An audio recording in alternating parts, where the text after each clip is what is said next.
그러니까 암이 있었던 사람들이 가장 주의할 게 뭐냐면 암을 유발하는 음식들에 대해서 제가 좀 간단하게 설명을 드리려고 합니다. 어떤 음식들이 암을 만들 수 있을까? 의식하지 않고 이제 섭취하는 것 중에 하나일 수가 있는데 사실 우리가 그런 통계를 보면 알 수 있잖아요. 통계를 보면 알 수 있는데 1990년대, 2000년대, 2010년대, 2020년대 이렇게 거슬러 올라올수록 질병이 엄청 많아졌어요. 우리가 생각할 수 없을 정도로, 상상할 수 없을 정도로 정말 많아졌습니다. 그런데 많은 사람들, 즉 다수가 걸리기 때문에, 다수가 가지고 있는 질병이 나에게도 있기 때문에 겁이 안 나는 거예요. 그죠? 네. 그래서 겁이 안 나는 거지 정말 심각해졌습니다. 그런데 거의 제가 정말 10년 넘게 이 건강에 대해서 공부하고 글을 읽고 데이터를 찾아본 결과 거의 대부분이 식사입니다. 음식. 이거는 아무리 내가 아니라고 우겨도 그게 증명하고 있어요. 자, 그러면 음식이 더 문제일까? 흡연이 문제일까? 네, 둘 다 문제겠죠. 둘 다 문제인데 흡연 못지않게 음식이 훨씬 더 문제가 될 때가 많이 있어요. 그 정도로 여러분들이 드시는 음식들 중에 어떤 문제가 되는 것들을 한번 제가 정리를 좀 해드리려고 합니다. 차이나 스터디라는 책이 있어요. 콜린 캠벨 박사라는 사람이 기록한 책입니다. 이게 한국어로도 번역이 됐어요. 번역이 됐는데 1991년 뉴욕 타임즈가 역학 연구의 최고 목표를 하였던 더 차이나 스터디. 근데 이게 되게 재밌는 게요. 어떤 경우에는 연구 자체가 잘못되었다라고 이제 주장하는 사람들이 있어요. 그런데 1983년에 중국의 65개 시골 지역에 6,500명의 식이, 생활습관, 질병의 관련성을 조사하기 시작했어요. 조사하기 시작했는데 이 차이나 스터디라고 하는 이 내용, 이 책의 내용을 그냥 제가 간단하게 말씀드리면 육류와 암과의 상관관계예요. 여러분들이 즐겨 드시던 뭐 이렇게 돼지고기, 소고기, 닭고기, 오리고기, 생선 등등 이런 것들과 암과의 관계입니다. 그래서 연구 결과를 보니까 동물성 식품을 많이 섭취하는 지역이 뭐가 높았어요? 암 사망률이 높아요. 심각하죠? 그러니까 고기를 많이 먹을수록 여러분들 즐겨 드시는 고기 섭취량, 소비량 늘어날수록 암 사망률이 높아요. 특히 혈중 콜레스테롤, 이 말은 뭐냐면 여러분 혈관 안에 뭐가 있어요? 혈액이 있죠? 혈액 안에 있는 콜레스테롤이라고 하는 이 지질 중에 하나의 농도가 낮을수록, 되게 중요한 거예요. 낮을수록 암의 감소가 있었다는 거예요. 만약에 내 몸 안에 피 속에 지방질, 특히 이제 중성지방이라든지 특히 콜레스테롤이 높다라고 하면 뭐가 올라간다고요? 같이 암 수치가 올라가는 거예요. 암 수치가. 그리고 만약에 콜레스테롤 수치가 낮으면 간암, 대장암, 폐암, 유방암, 백혈병, 뇌암, 위암, 식도암 종류들이 떨어지는 겁니다. 그래서 이 책의 내용의 결론은 동물성 식품을 피하고, 자, 무엇을 섭취해라?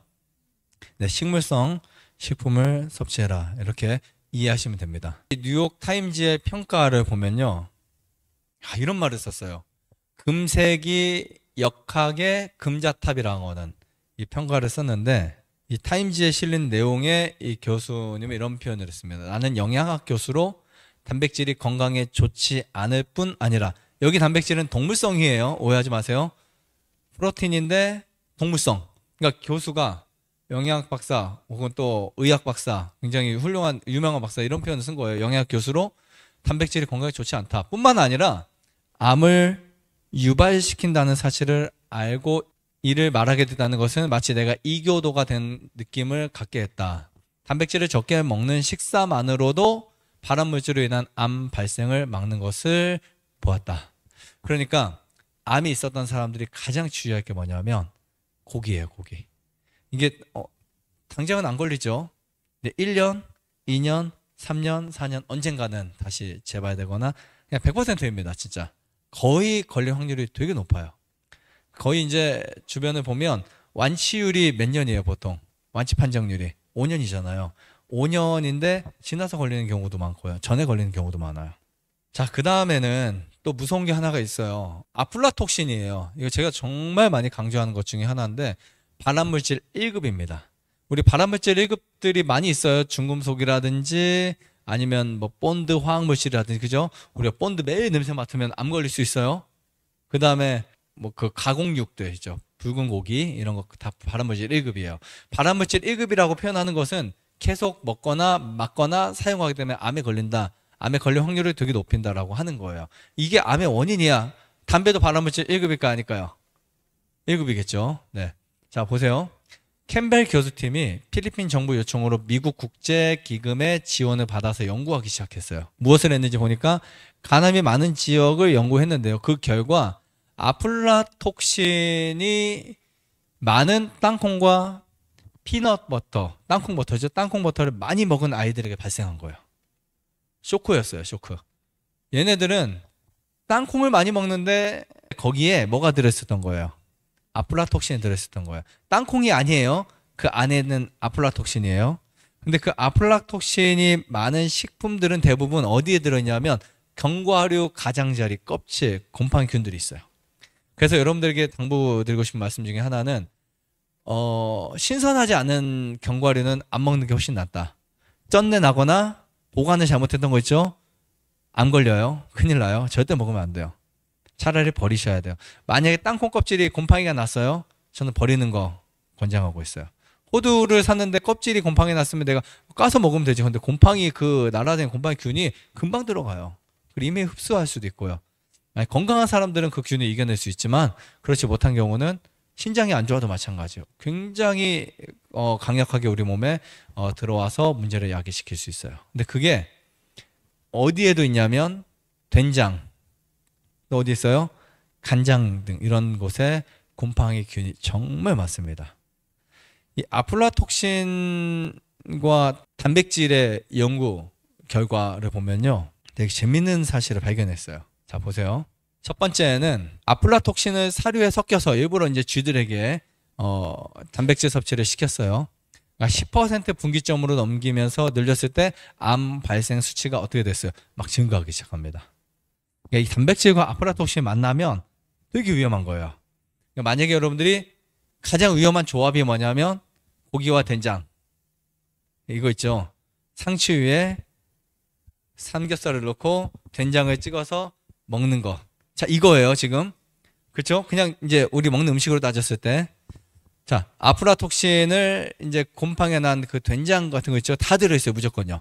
그것을 고기와 함께 단백질과 함께 먹었을 때 암 발생 수치가 올라갑니다. 근데 두 그룹 중에서 한 그룹의 쥐는 5%의 단백질만 섭취하게 했어요.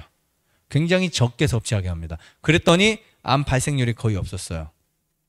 20% 단백질을 섭취하게 했더니 암이 계속해서 증가하는 거예요. 계속해서요. 무섭죠? 그러니까 어떤 경우는 암이 팍 자라는 경우가 있어요. 제가 되게 무서운 경우가 뭐냐면 갑자기 나는 채식을 하고 건강식 할 거 하면서 이제 고기는 아주 조금 먹고 이제 된장을 엄청 늘리는 분들이 있어요. 그런 분들이 갑자기 단백질 섭취가 많아졌을 때 암이 팍 자라는 거예요. 이런 문제들 기억하시면 좋을 것 같고요. 자, 20% 단백질의 양은 미국인들이 하루 섭취하는 단백질 양이래요. 엄청 많은 양이에요. 그냥 일반 양입니다. 미국에서. 미국 사람들 고기 많이 먹는 거예요. 근데 한국 사람들 많이 먹어요, 안 먹어요? 고기를 많이 먹죠. 엄청 늘어났어요. 제가 저번에 충주에서 강의를 하면서 한국 사람들이 고기를 얼마나 많이 소비하는지를, 많이 섭취하는지를 보여드렸더니 다 놀라시더라고요. 그래서 여러분들이 이만큼 드신다고. 사실 그분들 그만큼 드시는 거거든요. 1년 섭취량이 엄청 늘어났어요.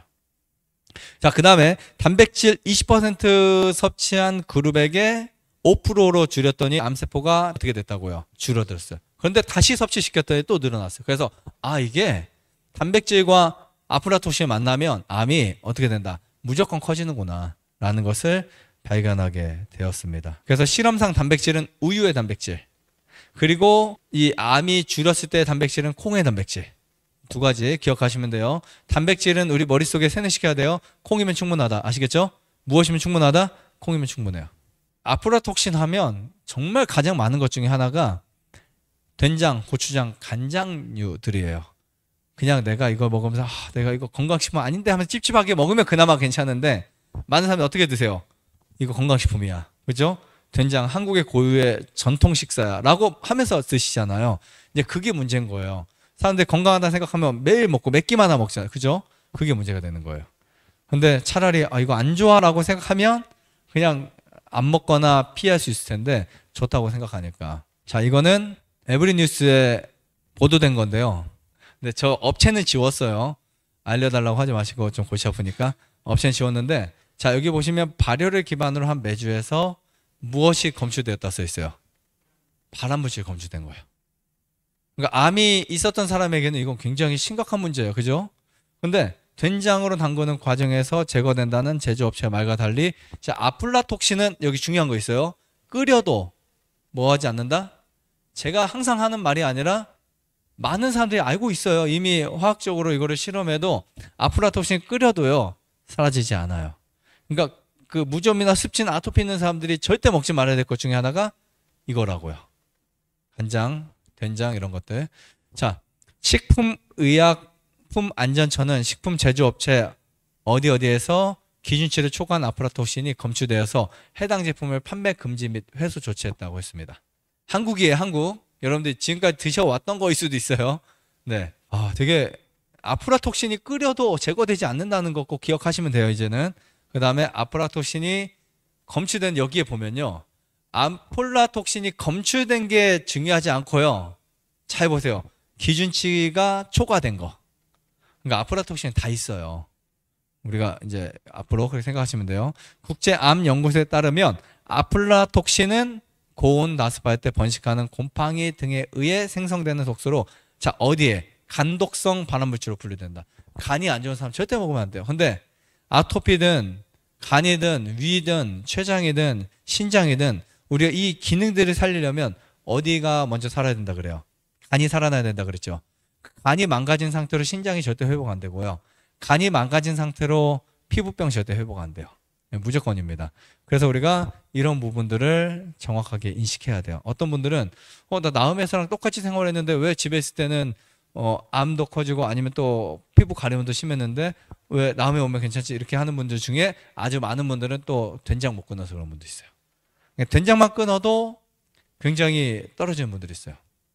자, 회수 대상은 유통기한 2015년 1월 12일까지 제품으로 검사 결과 아플라톡신이 기준 53배를 초과한 것으로 나타냈죠. 근데 이게 초과한 거지만 사실은 다 들어있어요. 이런 거 보면 굉장히 주의해야 될 것 중에 하나라고 볼 수 있고요.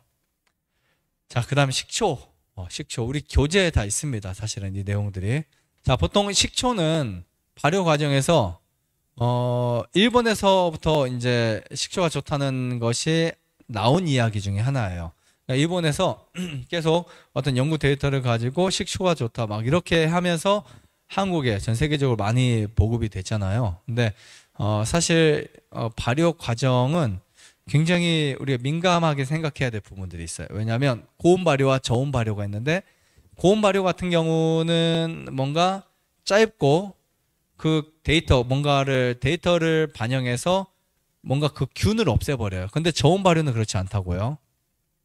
일반적 개념은요, 소화의 개념에서 시킵니다. 분명히 우리가 밥을 먹었으면 전분이 되죠. 씹으면. 전분도 뭐가 될까요? 포도당이 됩니다. 그리고 포도당은 우리 몸에 무엇을 만들게 돼요? 에너지를 만들게 돼요. 에너지. 포도당이 에너지 만들어서 이 과정에서, 자, 이 포도당과 에너지 이 과정에서 식초와 구조가 소화되는 구조와 아주 비슷하다라고 하면서 일본에서는 이게 이제 굉장히 좋은 식품이야라고 알려지기 시작했죠. 그런데 문제는 위 상황은 이 세포 속의 미토콘드리아에서 일어나는 거예요. 이런 상황들이. 그러니까 뭔가 세포 안에 미토콘드리아가 막 작동을 하면서 일으키는 작용인데, 즉 소화 과정에서 일어나는 것이 아닙니다. 세포 기관들은 이 물질 균형을 맞춰야 되는데, 식초가 세포 안에 물질 균형을 깨지게 해서 결국 미토콘드리아 활동을 중단하게 돼요. 그러면 에너지 생산이 멈추게 된다. 보통 이제 우리가 소화라고 하는 개념이 밥이 전분이 되고 소화 포도당의 에너지가 되는데, 포도당의 에너지가 되는 이 과정이 미토콘드리아에서 일어나는 거예요. 어떻게 보면 세포 안에, 우리 몸 모든 세포 안에서 미토콘드리아라고 하는 이 물질들이 있어요. 얘네가 음식을 소화를 시켜버려요. 위에도 있고 간에도 다 있어요. 그런데 식초를 먹게 되면 세포 물질 균형을 깨지게 만들어요. 그래서 에너지 생산이 중단됩니다. 자, 보통 발효된 탄수화물을 보면요, 발효가 될 때 탄수화물이 발효가 될 때가 있고 전분이 발효가 될 때가 있고 지방이 발효될 때가 있어요. 저번 탄수화물이 발효가 될 때는 알코올, 아세트산, 젖산뿐 아니라 메탄과 이산화탄소를 발생시켜요. 화학적으로요. 엄청 무섭죠. 그래서 식초 같은 경우는 소화액과 소화기관에 문제를 일으키기도 합니다. 그래서 이런 표현이 있어요. 샐러드는 기름과 식초로 조리되는데 위장 안에서 뭐가 일어난다? 발효가 일어난다. 그러므로 음식이 소화되지 않으며 오히려 부패한다. 다시 말하면 뭐라고 써있어요? 썩는다. 썩는다. 한 100몇 년, 150년 전에 이런 글이 기록되어 있었어요. 그 결과 피는 영양분을 공급받지 못하며 오히려 불결한 것들로 가득 채워져 간장과 신장에 고장이 생긴다. 그러니까 고기를 안 먹는데도 신장이 망가지는 분들은 장류, 식초 이거 먹는 분들도 마찬가지예요. 나중에는 이 암모니아 냄새가 막 몸에서 나요. 발효 음식을 먹게 되면 신장이 그것을 해독을 못하니까. 물론 뭐 이 발효에 대한 이야기가 되게 많은데 제가 또 다른 이야기로 또 넘어갈게요. 생선. 네. 보통 이제 사람들이 생선이 암에 좋다고 또 믿고 있잖아요. 근데 사실은 이 생선이 암에 좋다는 근거 이유를 제가 좀 찾아봤어요. 찾아봤더니 영국 의학 잡지에 발표된 내용이 딱 3건 있었더라고요. 3건. 되게 중요한 거예요. 첫 번째는 네덜란드에서 20년간 남성의 관상동맥에 관한 연구였는데 1일 30g 생선기름을 섭취하면 심장 사망 질환을 50% 감소시킬 수 있다라는 결론이 나왔어요. 두 번째는 생선의 지방이 콜레스테롤과 중성지방을 낮춘다는 연구 결과가 있었어요. 세 번째는 백혈구 기능에 효과가 있다는 데이터가 있었습니다. 그러니까 이 내용들이 영국의 그 유명한 잡지들에 막 실린 거예요. 그러니까 그때부터 사람들은 생선이 건강이 좋아, 오메가3도 많아, 고등어 먹어야 돼, 뭐 이런 거 했어요, 안 했어요? 지금까지 우리가 그렇게 세뇌되어 있죠. 이때 연구 결과들이 정말 이게 되게 무서운 게 뭐냐면요, 아마씨에 뭐가 있다라고 하면은 뭐가 나쁜 게 있다 하잖아요. 그러면 사람은 정말 아마씨 쳐다보지도 않아요. 금방 매스컴에 타면요, 한 며칠이면 우리 다 안 먹을걸요. 근데 생선에 나쁜 게 있다 하더라도 며칠 지나면 또 먹고요.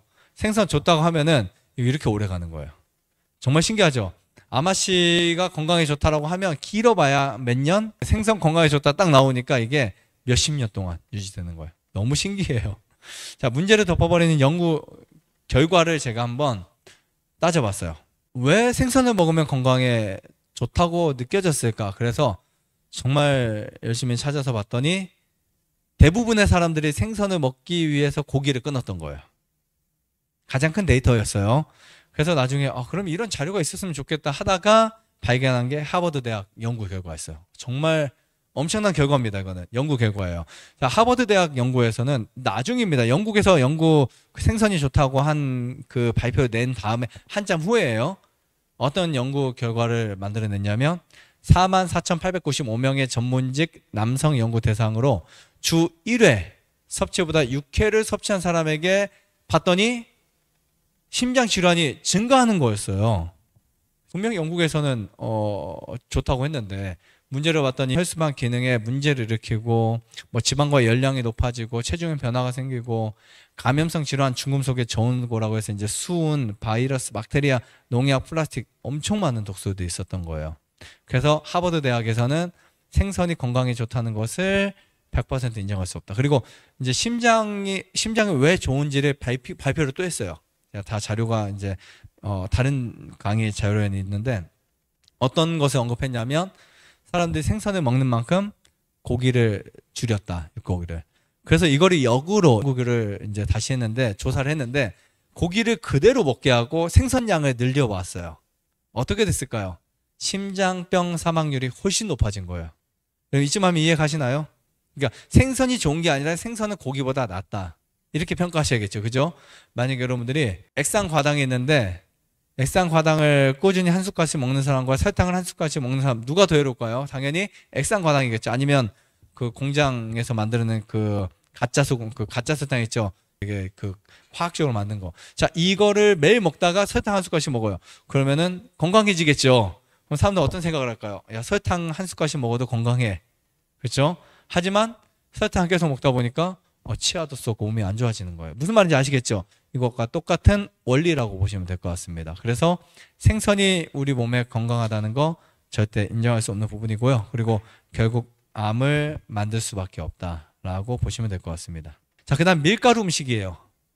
이거는 이제 굉장히 논쟁거리가 되었던 부분 중에 하나인데, 요즘에는 중성지방이 살을 찌게 한다라는 게 사람들의 뇌 속에 그냥 자리를 잡았어요. 그래서 탄수화물 많이 먹지 마라, 탄수화물 많이 먹으면 살찐다, 이런 이야기를 많이 하는데, 사실은 이 밀가루라고 하는 이 밀가루는 통밀이 아니고 흰밀가루를 말합니다. 이 밀가루 음식들은 밀의 껍질을 벗긴 가루로 만드는 음식들인데, 보통 가공식품이라고 표현을 해요. 라면 있죠, 빵, 그리고 과자, 국수, 수제비 등등 이런 가공식품들인데, 왜 나쁜지를 좀 우리가 한번 알아볼까요? 비만과 고혈당의 문제가 생겨요. 근데 이 비만과 고혈당에 가장 취약한 사람들 누구예요? 모두예요, 다. 그죠? 염증 많은 사람들, 감기 잘 걸리는 사람들, 암 있는 분들, 간 안 좋은 분들, 피부 안 좋은 분들, 신장 안 좋은 분들, 혈액이 안 좋은 분들 다 포함돼요. 그러니까 뭔가 비만과 고혈당의 문제가 오는데, 보통 밀가루를 보니까 그 성분을 보니까 탄수화물이 92%, 단백질 8%예요. 그리고 고탄수화물 식품이에요. 여기에 뭐가 빠져 있을까요? 섬유질이 빠져 있어요. 섬유질. 그죠? 흰 밀가루를 말하는 거예요. 섬유질, 그 다음에 미네랄이 부족해요. 비타민 부족해요. 이 당지수라고 들어보셨어요? 당뇨 환자에게 가장 나쁜 게 당지수 높은 음식들이에요. 당지수가 높으면 혈당을 빠르게 올리고 살을 찌게 만들어요. 왜냐하면 대사하기 전에 팍 올려버리니까 살찌겠죠. 그 다음에 체내 흡수 속도가 빨라서 에너지화하는 속도가 빠르고, 남은 에너지를 밖으로 보내야 되는데 어떻게 할까요? 그것을 몸속에 다 쌓아 놓겠죠. 그리고 나면 공복감이 또 찾아와요. 그럼 보통 이제 또 간식하고, 만약에 여러분들이 뭐 주변에 보면 간식 자주 하는 분들이 있어요. 습관처럼 하는 분들이 있어요. 이분들은 왜 그러냐면 지금 이런 원리 때문에 그래요. 그러다 보면 가장 먼저 생기는 질환이 비만 아니면 고혈당, 또 신장 질환, 이런 것들이 생깁니다. 요즘에는 알코올성 지방간도 많은데 비알코올성 지방간도 많아요. 그런데 보통 지방간이 어떻게 생기는 줄 아세요? 지방간? 보통 당분, 아까 당분이 어떻게 만들어진다 했죠? 우리가 밥을 먹었어요. 밥을 먹으면 그 밥이 뭐가 된다고 그랬죠? 전분이 또 뭐가 돼요? 포도당. 자, 포도당이 에너지가 되죠. 그죠? 에너지가 되는데, 우리가 그 음식을 먹으면 어떤 음식이든 칼로리를 만드는 것들의 대부분은 당분이 돼요. 지방이 되고 단백질이 될 수 있지만, 보통 가장 기본적인 요소의 탄수화물은 당분이 됩니다. 내 당분이 인체에 작용할 때 반드시 우리 몸 췌장에서 뭐가 분비돼요? 인슐린이에요. 인슐린이 증가합니다. 그럼 뇌에서 우리 체내 지방을 저장하라고 명령을 내려요. 그러면 이 췌장에서 인슐린을 간으로 보내주는 거예요. 그러면 이게 많아지면 간에 뭐가 쌓여요? 지방이 많이 쌓이겠죠. 이런 것과 똑같습니다.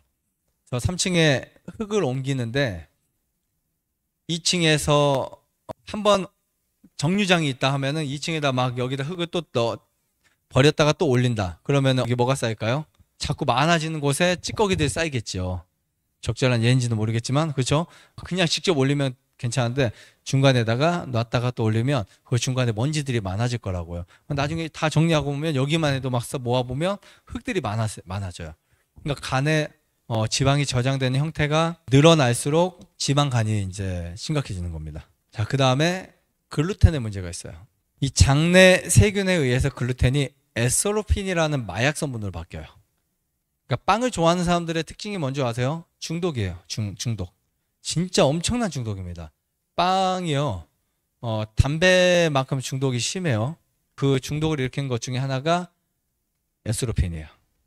그래서 이 부분이 우리나라 사람들은 솔직히 큰 문제가 없는 게 빵 주식이 아니잖아요. 그죠? 빵 주식이 아니다 보니까 뭐 크게 문제가 없는 것처럼 느껴져요. 근데 유럽이나 미국, 외국에 가면 대부분 이 문제가 심각하게 결여돼 있어요. 그러니까 요즘 그 무슨 빵이든 제품이든 글루텐 프리가 더 많아요. 비건 이상으로 그쪽엔 글루텐 프리가 되게 유명하거든요. 글루텐 프리가 왜 그러냐면 그 사람들에게는 되게 시급한 문제예요. 이 문제 자체가. 밀가루로 주식을 하다 보니까 거의 중독이 되는 거예요.